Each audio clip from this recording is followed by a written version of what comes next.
As I say, when I came in 1956, you ready? When I came in 1956 approximately, it was a period when you had a whole change in the school population because free play students were getting into schools, which was changing the social structure. And so there were frictions related to that within the school. And I guess because I came from a primary school and came in on free places, I would always be on the cutting edge of identifying what was happening that was unfair to the students that had come in from the free play system, and that's who I identified with, in a major kind of way. And because we were within a colonial situation, and we had a lot of teachers coming from the UK, many of them wonderful people who were missionaries who had come with a real great attitude to the students that gave us all those values of independence and so on. But we did occasionally get one or two who did not fit that model. And yes, I do confess to being a ringleader of opposition. I had one tell me that she'd never forget me in life, but it wouldn't be for anything good because she actually didn't have her contract renewed because of comments that she had made not to me, but to a student in the class who was of a darker hue than me, but I felt was being racially abused verbally, and I stood up and had to listen to the principal. So that was that kind of thing that you asked why I would be in the principal's office very often. I remember distinctly seeing you reading a book on communism, and that was so distinct because at that time people in Jamaica did not believe in communism and thought it was just a bad word. I have wondered what was it that influenced you to go outside of the traditional academic reading list, and then here is your reading this book on communism. I think that my whole feeling about social change is born of my own childhood experiences in the rural area in Jamaica. And so when I came to Andrews, I kept some of that through the struggles, but also remember that 1959 was the Cuban Revolution. And the Cuban Revolution was a huge event, and there was a lot of opposition on the basis of the communists and so on and so forth.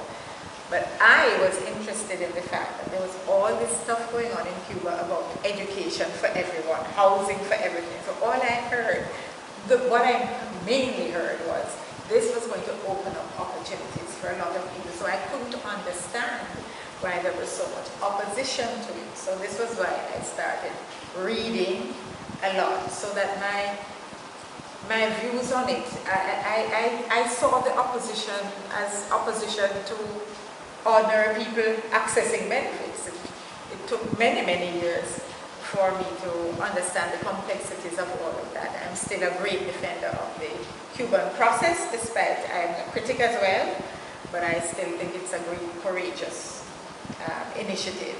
And I think we have to try to have, more courageous initiatives. The world is not very friendly to them these days.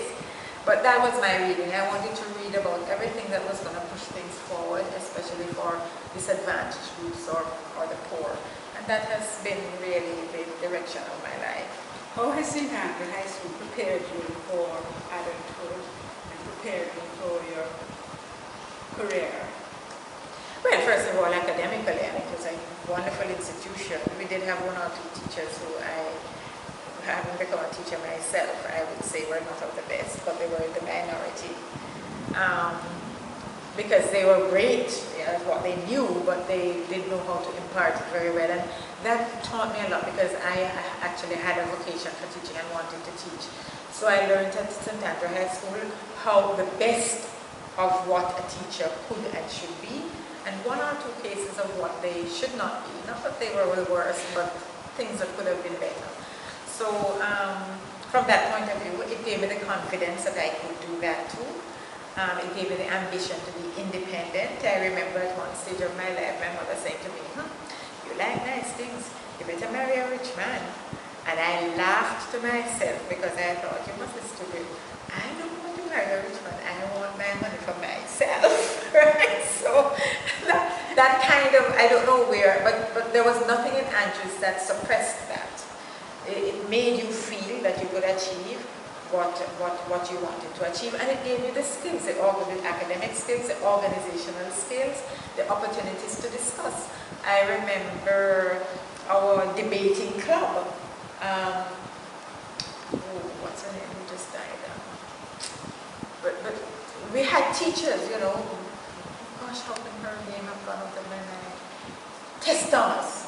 Tess Thomas used to run a debating club, and she did not veto any subject or any perspective. So we really were able to, as you say, analyze and bring a point of view. And I think that debating club, to me, was an outlet, because there was so much suppressing parts of what you wanted to know that this club now gave you a chance to get out. And she was a very encouraging teacher, very Mrs. Kearon, of course, was the other one. Mrs. Kearon was my Spanish teacher, and I think that it may be true that my excellence in Spanish probably comes from the fact that she was one of the few teachers who, instead of condemning me to the detention room, would turn around and say, "No, what really happened here?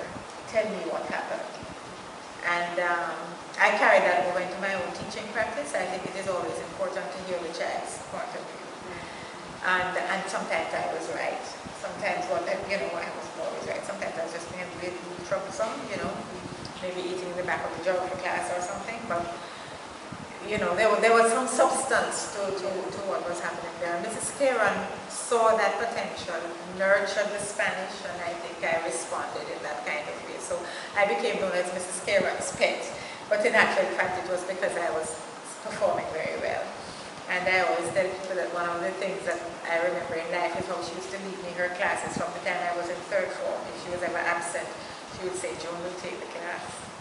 And that was, that meant so much to me in terms of, yes, you are good, and it made you want you to stay good.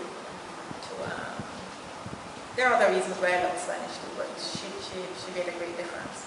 And the funny thing is that we are totally opposed in terms of our political views. We had nothing in common at that point of view. But she was just a good teacher and somebody who was reinforcing of your self-esteem and your actually achievement of excellence. So when you left St. Andrew, you went to the university and... Well, I got the Centenary Scholarship, and that in itself is a history, because when they announced that year, St. Andrew High School got all 3 scholarships. The Independent Scholarship, the Jamaica Scholarship, and when, I think it was Miss Rita, who, when she heard of the first 2, she said, she was, in the room, I'm told, and saying, "Oh, wonderful, wonderful," and she was about to put the phone down, and the person from the Gleaner, or whoever was calling her, said, "Are you satisfied with that? There was a 3rd one." So, that opened up all kinds of arenas for me, because my parents, it was very clear, they had already told me, my mother had told me, just mentioned, she would actually tell me, she said, "I don't think we can find the money to send you to university." So the moment I heard that when I was in 6th form, I started a flurry of where do I find a scholarship, and there were only 3 in the island at that time. So I got one of my cousins to help me to find out how to get to the ministry and what are the papers you had to fill out and so on and so forth. And just prayed, prayed that I would get one, and I did, and that launched me into going to England. Little piece of subterfuge there, because I thought this was going to be the only time in my life that I would get to travel.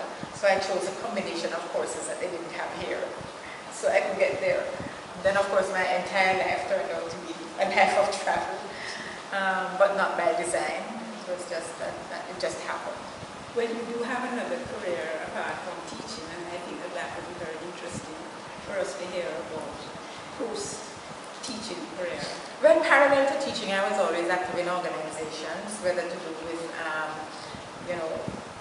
race consciousness or to do with women's rights, mainly women's rights, and I did a lot.